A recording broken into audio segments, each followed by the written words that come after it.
Aujourd'hui, nous allons parler d'un sujet qui revient de plus en plus souvent dans les débats sur les réseaux sociaux à chaque fois qu'on parle de scandales de pédophilie dans les milieux intellectuels et médiatiques.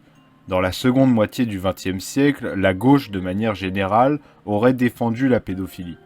La célèbre vidéo de Cohn-Bendit est presque ancrée dans la culture politique de tout internaute un peu politisé. La question que se posent beaucoup de gens dans ces débats, c'est de savoir si ce genre d'apologie de la pédophilie était courant à gauche ou non.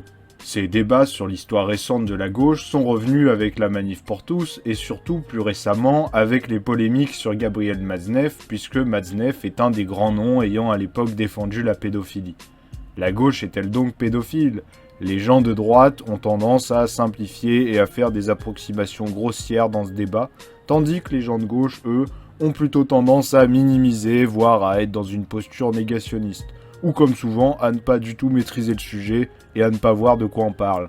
On va donc prendre ce sujet avec un certain recul, être le plus factuel possible et tenter d'expliquer comment des gens avec un cerveau normalement constitué ont pu sincèrement justifier l'injustifiable. Adieu tous ces gens prétentieux dans la capitale qui essaient de prouver qu'ils valent mieux que toi chaque fois qu'ils te parlent. Tous ces connards dans la pub, dans la finance, dans la com, dans la télé, dans la musique, dans la mode. Ces parisiens, jamais contents, médisants, faussement cultivés, à peine intelligents. Ces réplicants qui pensent avoir le monopole du bon goût, qui regardent la province d'un œil méprisant. Dans les années 60, un mouvement intellectuel émerge à gauche et va prendre de plus en plus de poids au cours de la fin du XXe siècle. Ce mouvement, c'est le freudo-marxisme. Pour Michel Clouscar, ce courant de pensée se revendique hypocritement du marxisme, mais n'est qu'un cheval de Troie anticommuniste apportant l'idéologie de la nouvelle société capitaliste, le libéralisme libertaire. Le libéralisme libertaire, c'est une idéologie confuse et individualiste qui prône des mœurs totalement libérales en les faisant passer pour des libertés. On doit avoir le droit de consommer n'importe quoi n'importe quand, et toute règle qui entrave la satisfaction d'un désir est vue comme une morale rétrograde. Il y a jalousie, il y a fidélité, il y a le dépassement de tout cela. Il y a très peu de partout, monsieur Gu. Très peu. Tant mieux. Tant mieux ou tant pis ou peut-être dommage. J'en sais rien. Je veux dire le peu de partout. Il y a pas mal de drogues. Les drogues douces. On défend ça. Les petits gâteaux aux haches. Ah, fantastique. D'ailleurs, j'en ai pris un ce soir. D'ailleurs, fantastique, je vous dis. Moi, je me sens en forme, décontracté. Ça va très bien. Cette idéologie est souvent résumée au slogan « interdit d'interdire ». Ce qui compte, ce n'est plus que le travailleur s'émancipe en se libérant de l'exploitation au travail, mais que le consommateur s'émancipe en se libérant de toute règle morale, religieuse ou légale.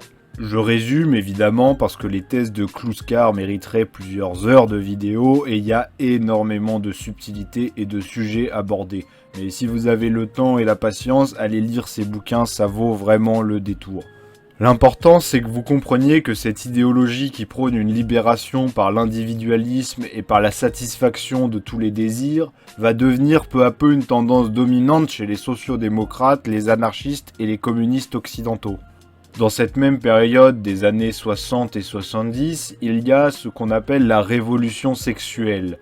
Il y a un phénomène d'émancipation progressive des femmes, on accepte davantage la sexualité récréative et hors couple, et dans les années 70, on légalise même la contraception puis l'avortement qui se démocratise peu à peu. Comme sur beaucoup d'autres sujets, les anciennes règles morales sur la sexualité sont vues comme arbitraires. Ce n'est pas forcément qu'à cause du libéralisme libertaire que cette révolution a lieu, mais c'est dans ce contexte que cette idéologie émerge chez des intellectuels et des militants. Le hashish fait partie de notre culture. Moi, je fume le hashish. En remettant en question les tabous et les interdits sur le sexe, certains se mettent naturellement à se demander si l'interdiction des rapports sexuels avec des enfants n'est pas aussi une règle morale arbitraire due à de vieilles intuitions morales chrétiennes qui ne valent plus. De plus, pour les freudo-marxistes, la sexualité existe dès l'enfance sous différentes formes. Le concept de majorité sexuelle leur paraît donc arbitraire et contre nature.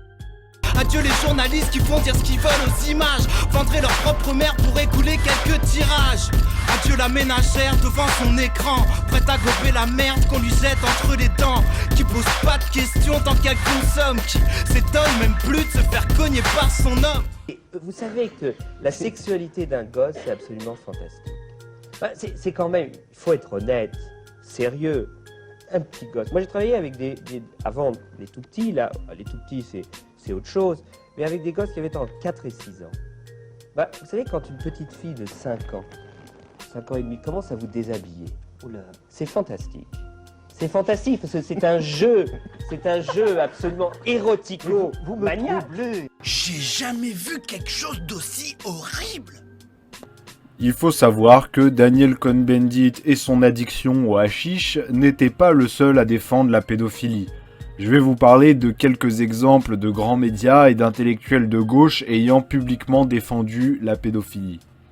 Commençons par Libération. Serge July, le cofondateur et dirigeant du journal, définit lui-même Libération comme étant libéral-libertaire. Dès 1974, Libération défend la pédophilie à de maintes reprises. C'est pas une rumeur d'internet, ce passé, il est assumé et pris avec une certaine distance par le journal lui-même depuis au moins 2001. Le Fake News de Libération republie en 2017 un article de 2001 qui explique ce passé. Le lien est en description, je vous en cite un extrait. L'ordre moral, voilà l'ennemi. Et Libération de cette époque n'est rien d'autre que l'écho particulier du vertige commun. Nous sommes à la fin des années 70. Les traces du mets des barricades traînent sur les murs et dans les têtes. Interdit d'interdire, contestons toute forme d'autorité. C'est plus qu'une période, c'est un laboratoire. L'interdiction, n'importe laquelle, est ressentie comme appartenant au vieux monde, à celui des aigris, des oppresseurs, des milices patronales, des policiers matraqueurs, des corrompus. La pensée est en confusion. La violence politique est un autre moyen de la politique. On a raison de séquestrer les patrons, on a raison de traquer les possédants, on a raison de se révolter et de jouir sans entrave. On a raison de soutenir les prisonniers, les homosexuels, les fous, les drogués. Les femmes se révoltent et les hommes cherchent une nouvelle place. Dans ce tumulte, ce retournement des sens, cet ancrage de repères nouveaux, dans cette nouvelle préhension de la morale et du droit, cette fragilité, cette urgence, tout ce qui se dresse sur le chemin de toutes les libertés est à abattre. En février 1977, Libé publie une lettre ouverte aux pédophiles. 2 mois plus tard, il publie un article sur la naissance du Front de libération des pédophiles où il est expliqué que suite à la lettre ouverte, des pédophiles se sont réunis grâce au courrier des lecteurs et ont créé un mouvement. Celui-ci a 5 revendications, je cite. Combattre l'injustice pénale et mener une réflexion critique sur la famille et l'école fondée sur une analyse politique de la sexualité entre mineurs et adultes. S'associer à la lutte des enfants qui veulent changer leur mode de vie et de tout groupe politique qui vise à l'établissement d'une société radicalement nouvelle où la pédérastie existera librement. Développer une culture pédérastique qui s'exprime par un mode de vie nouveau et par l'émergence d'un art nouveau. Prendre la parole dans des organes d'information qui lui en donnent les moyens et par les voix qui s'imposent. Manifester sa solidarité avec les pédophiles emprisonnés ou victimes de la psychiatrie officielle. La tyrannie bourgeoise fait de l'amoureux des enfants un monstre de légende qui croque les chaumières. Nous casserons ensemble monstres et chaumières. On voit que ces gens sont réellement convaincus que la bourgeoisie est par essence réactionnaire et qu'ils considèrent que cette règle interdisant les relations avec des enfants est réactionnaire au même titre que l'interdiction de l'homosexualité. Pour eux, braver cet interdit, c'est un acte révolutionnaire contre une bourgeoisie vue comme traditionnaliste, catholique et militariste. Cette représentation de la société capitaliste commençait quand même à être un peu périmée. Michel Clouscar, qui écrit à cette époque, explique très bien que la société capitaliste est en pleine mutation et que le libéralisme libertaire n'est qu'une nouvelle idéologie du capitalisme. Des bourgeois de gauche qui croyaient être des traîtres à leur classe en devenant libéraux libertaires n'étaient en fait que des bourgeois qui, inconsciemment, modernisaient la culture bourgeoise. Et des militants venus d'en bas, croyant être l'avant-garde d'une future révolution, n'étaient en fait que les apprentis cadres de partis de gauche contre-révolutionnaires soutenant le système capitaliste. On voit aujourd'hui que ces figures étudiantes de mai 68 sont devenues des néolibéraux assumés pour la plupart. Daniel Cohn-Bendit, par exemple, se revendiquait anarchiste en 1968 et est plutôt proche d'Emmanuel Macron sur beaucoup de questions.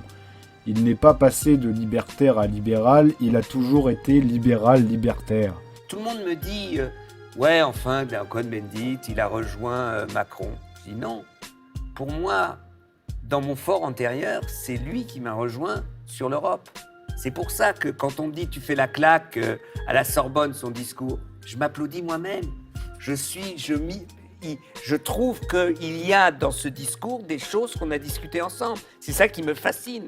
En 1977, 3 hommes vont avoir un procès pour des rapports sexuels avec des filles et des garçons de 13 à 14 ans et pour avoir pris des photos pédopornographiques. En écho à cette affaire, Le Monde publie un communiqué d'une pétition le 26 janvier 1977 pour se plaindre de la longue détention préventive des accusés et pour défendre leurs actes. Ce texte nous dit que les enfants n'ont pas été victimes de la moindre violence et que la justice leur dénie tout droit au consentement.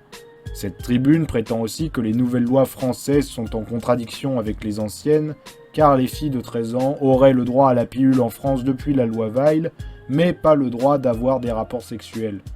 C'est là une erreur de leur part car la pilule n'est pas en vente libre pour les filles de 13 ans à ce moment-là, elle n'est autorisée que sur une prescription médicale et ne peut être délivrée que par des centres de planning familial. Cette tribune est signée par différentes personnalités universitaires, artistiques et politiques, ainsi que par des médecins. Elle est signée par exemple par Louis Aragon, Simone de Beauvoir, Gilles Deleuze, André Glucksmann, Félix Guattari et Bernard Kouchner. D'autres tribunes défendant les actes des 3 hommes ont été publiées auparavant dans ce même journal, notamment 4 écrites par Gabriel Matzneff.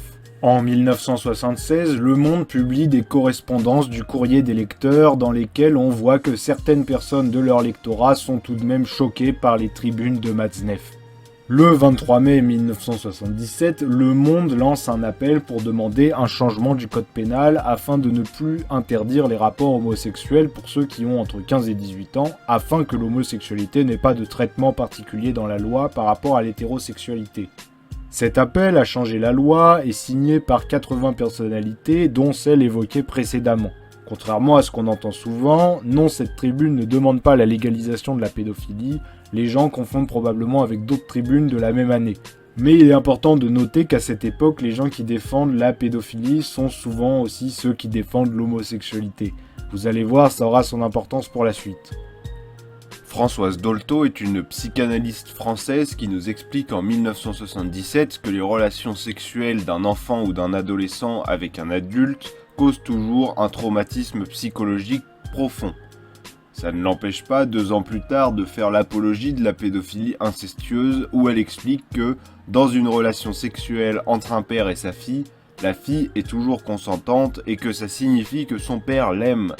La fille demande même généralement à être touchée par son père et Dolto explique que le traumatisme vient justement des règles morales interdisant l'inceste et qui empêchent le développement naturel de la jeune fille. Non mais c'est incroyable celle-là, elle est folle cette fille ou quoi? Dans une autre interview complètement surréaliste sur les femmes battues, elle explique aussi que les hommes ne cherchent pas une femme mais une sorte de deuxième mère, une nounou. En fait, ces intellectuels sont très marqués par Freud. On a une vision très oedipienne de la sexualité et on analyse les rapports hommes-femmes comme des rapports parents-enfants construits autour du tabou de l'inceste et du complexe d'Œdipe. C'est une idéologie qui peut nous paraître complètement perchée et à des années-lumière de notre société actuelle, mais tous ces trucs-là étaient vraiment débattus le plus sérieusement du monde dans les universités et étaient vraiment discutés dans la presse mainstream de gauche, à la télé et à la radio. Adieu, ces associations bien pensantes, ces dictateurs de la bonne conscience, bien contents qu'on leur fasse du tort, c'est à celui qui condamnera le plus fort. Michel Foucault disait dans les années 70 « On peut faire confiance à l'enfant pour dire si oui ou non il a subi une violence ». À cette époque, les freudo-marxistes voient l'enfant comme un petit adulte pouvant très bien se défendre tout seul ou dénoncer ses agresseurs si besoin. Mais au début des années 80, les intellectuels de gauche se préoccupent énormément de la question des discriminations et de la lutte contre les oppressions. On dénonce fortement le racisme et on cherche à analyser plus en profondeur les rapports sociaux pour mieux détecter des comportements pouvant oppresser des personnes. Maintenant, on va même jusqu'à trouver des oppressions qui sont tellement dures à détecter qu'on se demande presque si elles sont pas un petit peu imaginaires quand même. Mais bon, ça c'est encore un autre problème. Les féministes s'intéressent donc particulièrement à la question du viol et du consentement. Le viol avait tendance à n'être vu quasiment que comme un acte sexuel imposé par la contrainte physique. Avec le développement de travaux de psychologie sur le sujet, les féministes se mettent à penser que le viol peut aussi avoir d'autres contraintes, notamment psychologiques. Par exemple, imaginez une relation sexuelle qui aurait été obtenue via un chantage affectif sur une femme faible psychologiquement et dépendante de vous socialement. Il n'y a pas de contrainte physique, mais il y a une contrainte psychologique qui fait qu'il y a acceptation, mais pas consentement. Puisqu'il n'y a pas consentement, c'est un viol. Et évidemment, avec ces questionnements, très rapidement on se demande, un enfant peut-il consentir à des relations sexuelles, notamment avec un adulte qui exercera forcément une autorité sur lui? Grâce aux avancements de la recherche en psychologie et en psychiatrie, on se rend bien compte que quand même, coucher avec des enfants, c'est pas vraiment génial, pas si naturel, et que ça peut avoir des effets traumatiques assez graves sur eux. Les nouvelles féministes, y compris libérales libertaires, se mettent donc à critiquer la pédophilie. Évidemment, nos libéraux libertaires de la génération d'avant ne voient pas la différence entre une critique féministe basée sur des sciences et une critique basée sur des intuitions morales arbitraires héritées du christianisme. Pour eux, c'est pareil. C'est une entrave à leur sacro-sainte liberté totale. Non mais quelqu'un qui ose venir à la télévision à notre époque pour dire moi j'aime bien faire l'amour avec des petites filles ou avec des petits garçons dans le temps, c'est toujours très choquant, c'est toujours très scandaleux, même au jour d'aujourd'hui, tu le sais très bien. C'est peut-être de plus en plus choquant, non? Ah oui, c'est certainement de plus en plus choquant parce que nous avançons vers la vertu, c'est la fin du XXe siècle sera extrêmement banlieusarde, vertueuse et constipée. Malgré des critiques venant de militantes et une quasi-disparition de l'apologie de la pédophilie dans les médias mainstream, la pédophilie reste plutôt décomplexée dans les milieux embourgeoisés de la gauche libérale pendant encore un moment. On ne fait plus l'apologie claire et assumée de la pédophilie dans les médias et on cherche moins à en faire l'apologie par des thèses philosophiques et scientifiques, mais on minimise, on relativise, on défend ou on cache des actes pédophiles. On en voit des traces aujourd'hui avec les réactions à l'affaire Matzneff ou aux affaires Polanski par exemple. On a une minimisation de ce qui a été fait auparavant par des personnalités. L'idéologie libérale libertaire s'est tellement bien implantée que même des intellectuels plutôt considérés comme réactionnaires, critiquant mai 68, se mettent parfois à défendre des actes pédophiles avec le même genre d'arguments que les freudo-marxistes. Polanski n'est pas le violeur de l'Essonne. Polanski n'est pas pédophile. Sa victime, la plaignante, qui a retiré sa plainte, qui n'a jamais voulu de procès public, qui a obtenu réparation, n'était pas une fillette, une petite fille, une enfant au moment des faits. C'était une adolescente qui posait nue ou dénudée pour Vogue Homme. Et Vogue Homme n'est pas un journal pédophile. Le premier type de minimisation, c'est de faire le coup du « oui mais il y a un contexte » ou « oui mais il disait ça pour faire de la provocation ». Le Monde, par exemple, publie en mai 2019 un article sur Daniel Cohn-Bendit où ils affirment qu'il racontait ses histoires de pédophilie par provocation. La preuve, c'est lui qui le dit. Il le dit que des années après, comme par hasard. Et il le dit seulement au moment où la pédophilie est bannie par la morale commune, là encore sûrement un hasard. Mais moi je veux pas choquer. Alors voilà, c'est ça le problème. Je veux pas Heureusement que tu as Paul. Deuxième type de minimisation, c'est le relativisme qui consiste à dire que la pédophilie, de toute façon, il y en a partout. C'est ce que nous dit par exemple Mélusine sur Twitter. Je cite. « Les mineurs sont les premières victimes de viols en France. La plupart de ces violences sexuelles sont commises par des proches. Non, ce n'est pas une réalité qui se réduit à la classe intello-bourgeoise parisienne post-68. Le cas Matzneff n'en est qu'une manifestation parmi tant et tant d'autres, dont les innombrables dissimulés par l'Église. L'immense majorité est anonyme. Dans chaque milieu, dans chaque institution, cette indulgence prend des formes différentes, s'appuie sur des arguments, des excuses, des œillères différentes, mais elle-même n'est l'apanage ni d'une classe ni d'un courant idéologique.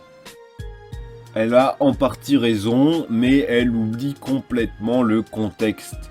En effet, la pédophilie n'est pas limitée qu'à des intellectuels bourgeois de la gauche libérale libertaire, mais en France, l'apologie de la pédophilie, elle, n'est limitée qu'à cette classe et qu'à ce courant idéologique. Dans son deuxième tweet, on voit qu'elle renvoie la balle à l'Église.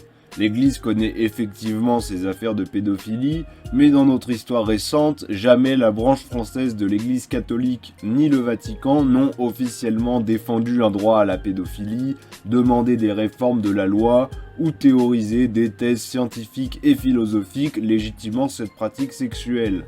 Ce qu'oublie Mélusine, c'est qu'on ne parle pas que d'un acte d'un homme, mais là on parle d'une idéologie. Puis au passage, comme dit toujours mon père, on ne se lave pas en salissant les autres.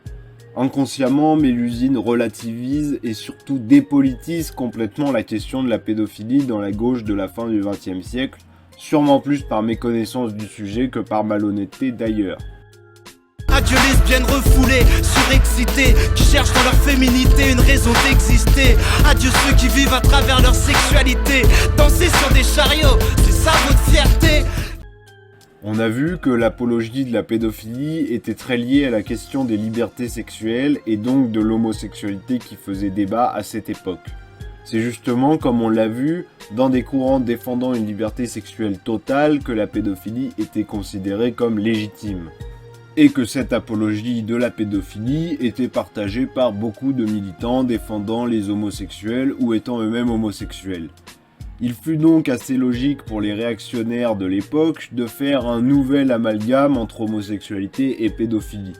Ce cliché homophobe existait déjà avant pour tout un tas de raisons, mais voyant des militants défenseurs du droit à l'homosexualité défendre aussi en parallèle la pédophilie, il n'y avait qu'un pas à faire pour faire un nouvel amalgame réactivant cette idée reçue. Encore aujourd'hui, on voit des vieux de la Manif pour tous nous parler parfois de légalisation de la pédophilie. C'est la légalisation de la pédophilie, tout simplement. Je pense pas que ce soit le cas, madame. Ah si, madame, bien sûr que si. Avec la GPA, qu'est-ce que vous croyez que c'est? Bien sûr que si. Internet a des sites où on le dit, où on l'explique, c'est évident.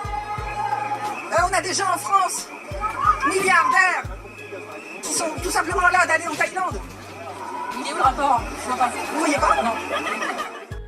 Donc non, contrairement à ce que croient tous les jeunes de gauche qui se foutent de la gueule de cette dame, elle n'est ni sénile, ni folle, ni complotiste.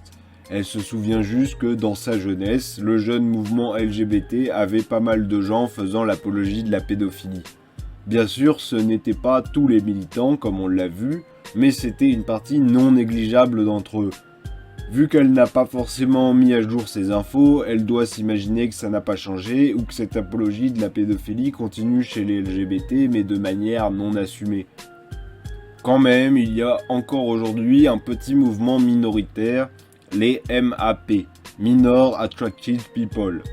Ce mouvement se divise en deux sous-mouvements radicalement opposés qu'il ne faut pas confondre. Les premiers sont les pro-contact, c'est-à-dire ceux qui soutiennent encore l'idée que les relations sexuelles avec des enfants sont légitimes et saines. Ils sont dans la droite ligne de tout ce qu'on a vu plus tôt, donc je vais pas m'attarder dessus. Et la pédophilie, vous en pensez quoi? Bah la pédophilie c'est un crime quand même. Enfin, ça dépend ce que vous appelez, genre, le viol sur des enfants ou Non, le rapport sexuel consenti avec des enfants. Ah, consenti avec des enfants. Bah, je pense que si on leur explique vraiment, si c'est ce qu'ils veulent, bah oui, je pense. Bah oui. Oui, c'est ça. Bah, franchement, je pense qu'à 8-9 ans, on peut commencer à envisager le gangbang sans capote. C'est assez large pour 10 ans, je pense, autour, ouais. Pour ouvrir son esprit, c'est sûr qu'il faut s'ouvrir à toutes les idées, quoi. Donc, Les seconds sont les NOMAP, Non-Offending Minor Attracted People. Ce sont des gens qui eux aussi sont pédophiles, donc attirés sexuellement par des enfants, mais qui pensent que les relations sexuelles avec des gamins seront toujours des viols et ont conscience du problème. Ils prônent donc l'abstinence. Ils veulent que la pédophilie et la pédocriminalité soient deux concepts bien distincts dans l'esprit des gens, La pédophilie décrit une maladie mentale qu'ils n'ont pas choisie, et la pédocriminalité décrit le passage à l'acte ou la consommation de contenu pédopornographique. Ce qu'ils veulent, c'est ne pas être jugés pour une maladie qu'ils n'ont pas choisie. Ils ne veulent donc pas être assimilés à ceux qui passent à l'acte, tandis que eux sont innocents. Pedophilia is an unchangeable sexual orientation, just like, for example, heterosexuality. No one chooses to be a pedophile. No one can cease being one. The difference between pedophilia and other sexual orientations is that living out this sexual orientation will end in a disaster. Bien que ce discours NoMap soit évidemment bien plus sain que tout ce qu'on a pu voir ici, il reste critiquable sur plusieurs points. Déjà, beaucoup de LGBT rejettent totalement le mouvement NoMap par peur d'une pente glissante. Ils ont peur qu'en levant les jugements moraux sur l'attirance sexuelle pour des enfants, on finisse par lever aussi les jugements moraux sur l'acte sexuel avec des enfants et revenir à tout ce qu'on a vu avant. Je ne suis pas forcément d'accord avec cette théorie de la pente glissante, cependant j'ai quelques critiques quand même à faire sur ce mouvement, car il a tendance à simplifier et à caricaturer ce que disent les scientifiques sur le sujet. Les NoMap disent souvent que la pédophilie ne se choisit pas et qu'on naît avec, qu'elle est irréversible, que ce serait donc une orientation sexuelle. En 2019, la revue Nature publie sur son site une étude psychiatrique qui montre qu'il y a une altération du système androgénique au stade prénatal chez de futurs pédophiles. Il y aurait donc un facteur génétique. Mais il y a aussi des facteurs psychologiques qui dépendent de l'évolution d'un individu. Par exemple, beaucoup de pédophiles sont d'anciennes victimes de pédophilie. La pédophilie et surtout l'éphémophilie peuvent aussi se développer peu à peu, par exemple en cherchant à regarder de la pornographie avec des actrices ayant l'air de plus en plus jeunes, en couchant régulièrement avec des femmes adultes ressemblant à de jeunes ados, ou en consommant des dessins pédopornographiques. La pédophilie tiendrait donc plus du fantasme que de l'orientation sexuelle. D'ailleurs, 7% des pédophiles sont attirés exclusivement par des enfants, alors que 93% des pédophiles sont aussi attirés par des adultes en plus des enfants.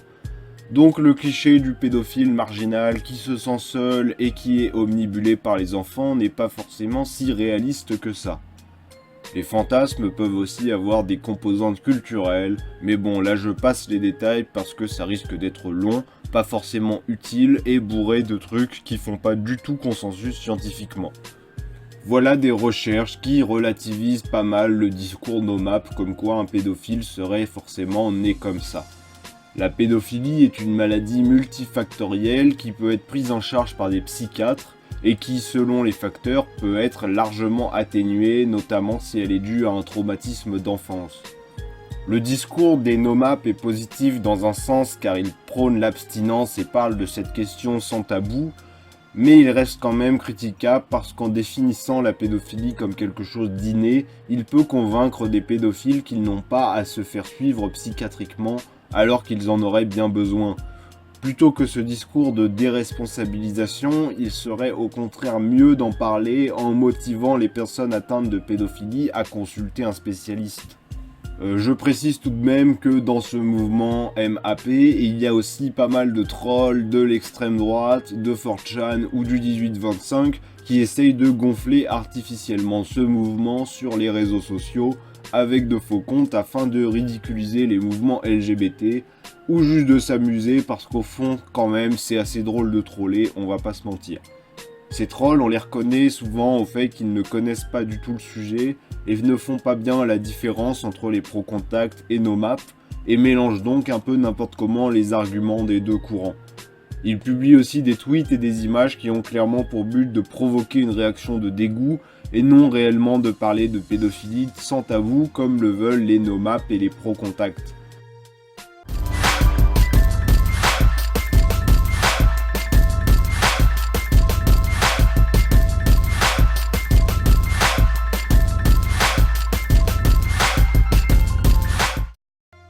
Nous avons donc vu que l'apologie de la pédophilie chez la gauche libérale libertaire n'était pas le fait de quelques individus isolés, mais était un de leurs combats et était une conséquence logique de leurs présupposés philosophiques.